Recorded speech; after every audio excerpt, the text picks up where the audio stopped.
Making. Sprite बहुत लोगों की मनपसंद कोल्ड ड्रिंक बन चुकी है, जिसे गर्मी के सीजन में पीना लोगों को और भी ज्यादा पसंद होता है। लेकिन बहुत से लोग नहीं जानते कि उनकी मनपसंद कोल्ड ड्रिंक आखिर कैसे बनाई जाती है।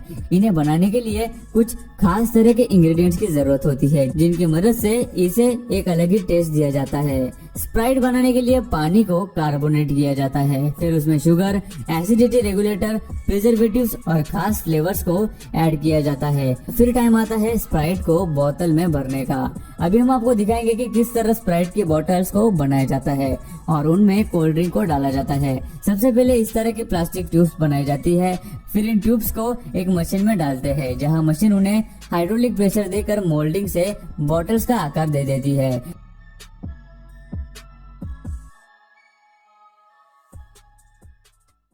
और बॉटल्स बनकर बाहर आती है। फिर बॉटल्स को कन्वेयर बेल्ट की मदद से आगे फिलिंग के लिए भेजा जाता है, जहां एक मशीन बॉटल्स में कोल्ड ड्रिंक भरने का काम करती है और दूसरी मशीन उन पर कैप्स लगाकर उन्हें सील पैक कर देती है। उसके बाद सभी बॉटल्स को कन्वेयर बेल्ट की मदद से एक लाइन में आगे ले जाते हैं। आखिर में सभी बॉटल्स एक साथ आती है, जहां उन्हें 6x6 के ग्रुप्स में अलग किया जाता है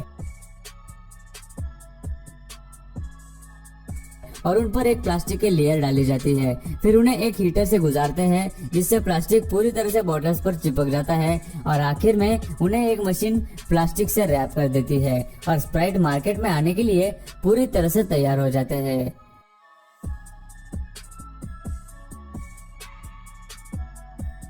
और गाइस लास्ट है केचप मेकिंग।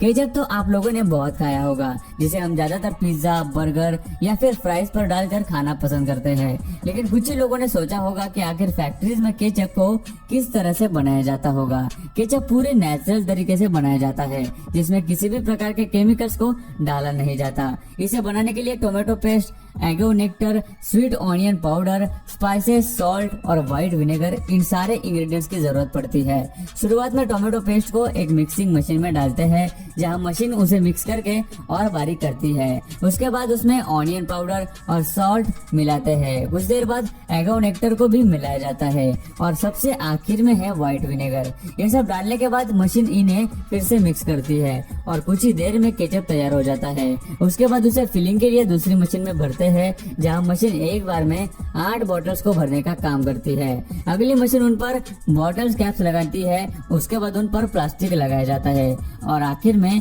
ये कमाल का केचप मार्केट में आने के लिए तैयार हो जाता है।